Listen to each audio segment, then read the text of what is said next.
On corrige l'exercice 5, exponentielle d'une matrice nilpotente.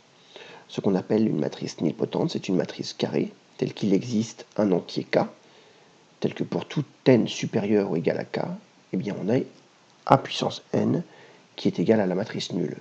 Donc là on considère une matrice carrée d'ordre 3, c'est-à-dire pour tout n supérieur ou égal à 3, eh bien A puissance n est égal à 0. Donc dans ce cas, on considère donc la fonction e qui a tout réel t associe, eh bien l'identité plus t fois la matrice A plus t au carré sur 2 fois A au carré. On va donc voir que cette application va nous permettre de, entre autres, résoudre ce qu'on appelle des systèmes différentiels. C'est-à-dire des systèmes intégrant fonctions dérivées et fonctions. Alors, donc, première question, donc montrons que pour tout réel t et t', on a e de t fois e de t' qui est égal à e de t plus t'. Donc ça rappelle un petit peu une des propriétés algébriques de la fonction exponentielle. Je rappelle que, bien sûr, a puissance n est nul pour tout n supérieur ou égal à 3.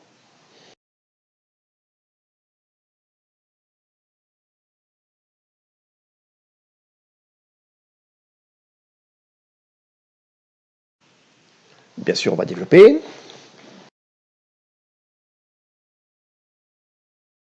J'avais oublié les carrés.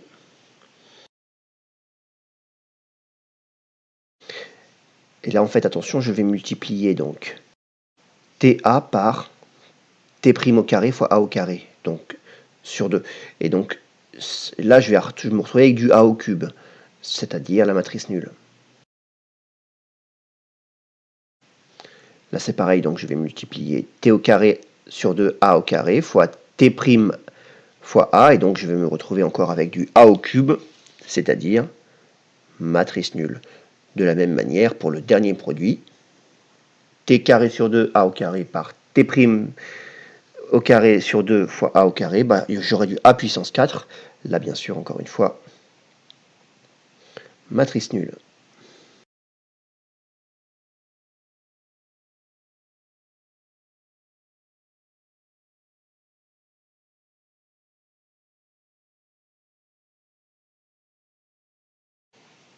Voilà, et là, bah, on a ce qu'on voulait démontrer. Alors, deuxième question, il faut calculer e de t multiplié par e de moins t. On peut réutiliser l'égalité précédente en prenant t' égale moins t. Bien sûr, c'est égal à l'identité.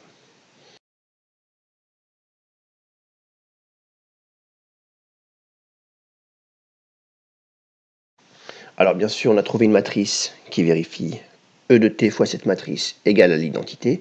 C'est que cette matrice en question, e de moins t, eh bien, c'est l'inverse de la matrice e de t. Alors, pour tout n antinaturel et pour tout t un nombre réel, on doit montrer que e de t puissance n, c'est e de nt. Donc encore une fois, ça rappelle une des propriétés de la fonction exponentielle. Pour démontrer ça, on va utiliser la récurrence.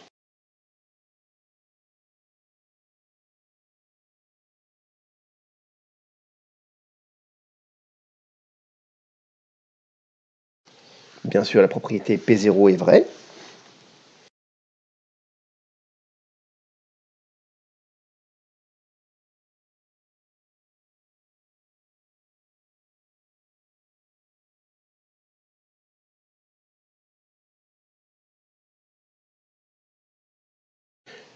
Donc on a démontré que, en supposant que la propriété était vraie pour un rang n donné, eh bien, elle était vraie au rang suivant. Ce qui signifie que la propriété P indice n est héréditaire. Conclusion, la propriété Pn est initialisée en n égale 0 et héréditaire, donc pour tout n, elle est vraie, pour tout n antinaturel.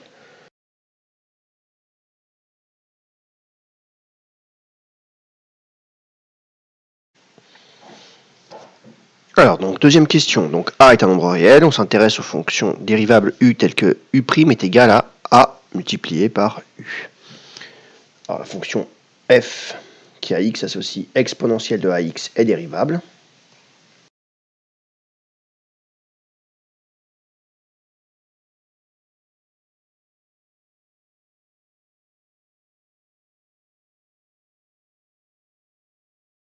Alors, donc question 3. Donc bien sûr, on a un système différentiel ici.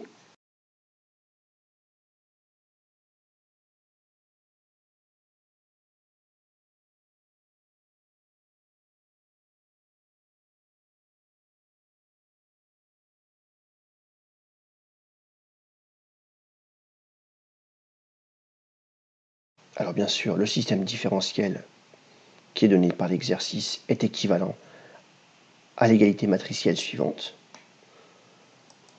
Maintenant, il faut montrer que A est nilpotente et que pour tout n supérieur ou égal à 3, A au cube égale à la matrice nulle.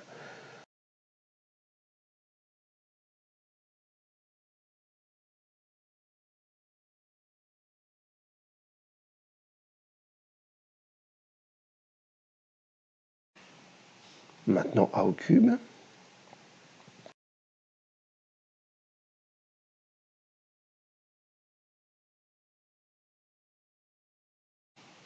Donc ça marche. Alors, on cherche E de t pour la matrice A de l'exercice.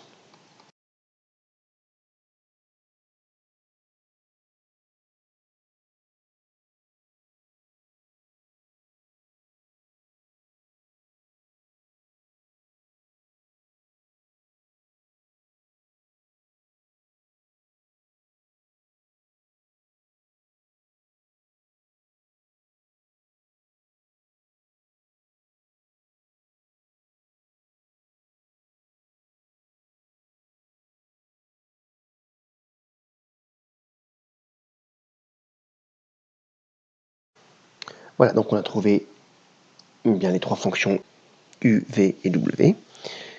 Ce qui reste à faire, c'est, je vous laisse le faire, c'est de démontrer que ces trois fonctions sont bien solutions du système